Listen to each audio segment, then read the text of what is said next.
Back in 2008, one tiny device ruled the world. Presidents used it, CEOs worshipped it. And for millions of people, the sound of a BlackBerry keyboard was the heartbeat of modern business. Yet just a few years later, the undisputed king of smartphones would become a museum piece. How did a company that once controlled half of the entire US smartphone market fall to nearly zero? How does a tech empire collapse? Not because it was weak, but because it believed it was invincible. This is the story of BlackBerry, a company that didn't just miss the future, it looked right at it and laughed. Before Apple, before Android, before touchscreens were even cool, BlackBerry was the smartphone. In the mid-2000s, America lived inside these devices. Emails, conference calls, business deals. The world was suddenly mobile, and BlackBerry was the gateway. Its nickname said everything, Crackberry, because once you felt that iconic keyboard, you just couldn't go back. By 2009, BlackBerry had over 80 million active users, nearly half of America's smartphone market, and a cult following in banks, law firms, and government. It also had the most secure mobile network on Earth.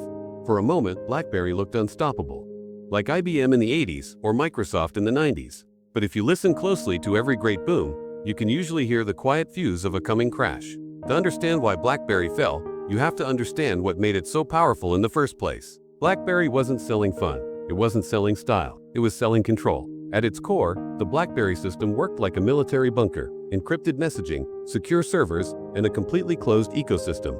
It was built by engineers, for serious people doing serious things. Its entire business model was a fortress, strong, rigid, and predictable. But like all fortresses, it was built to defend the past, not to adapt to the future. When Apple launched the very first iPhone in 2007, BlackBerry executives reportedly laughed. No keyboard. Too fragile, too slow, too fun. BlackBerry was convinced that people didn't want entertainment. They wanted efficiency. They wanted security. They wanted physical buttons. Their whole identity was that keyboard. It wasn't just a part of the device, it was the device. Imagine selling typewriters in the age of touchscreens and truly believing you were still the future. That was BlackBerry's mindset. The crisis didn't hit overnight. It hit slowly, and then all at once. In 2007, the iPhone launched. In 2008, Android joined the war. Touchscreens started getting better, fast, and apps became the new currency of the mobile world. But BlackBerry refused to pivot. The company doubled down on keyboards, doubled down on enterprise clients. They doubled down on the idea that serious people don't want apps. Then came a critical moment, the BlackBerry Storm.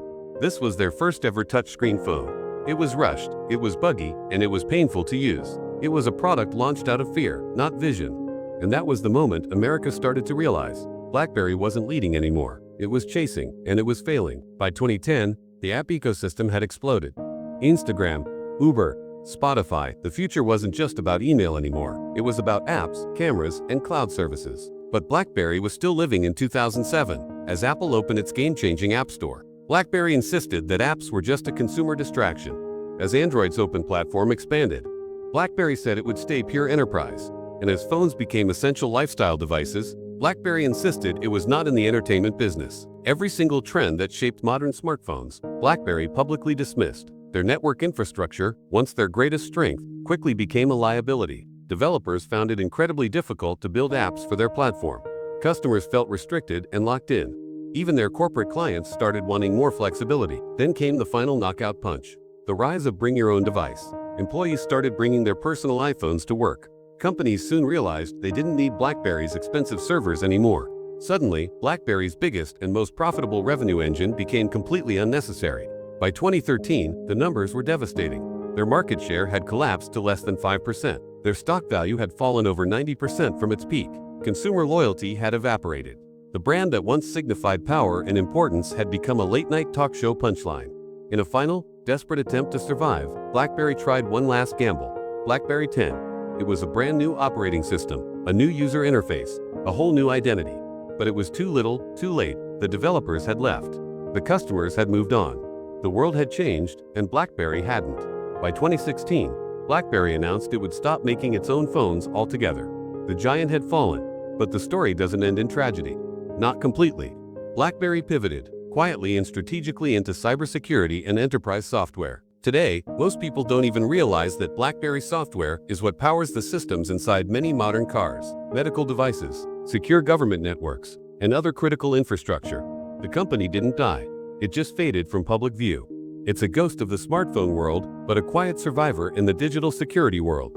Their downfall carries a powerful message for every business today. In technology, your greatest strength becomes your biggest weakness the moment you stop questioning it. BlackBerry didn't lose because it was bad. It lost because it was confident, comfortable, and absolutely certain it was right.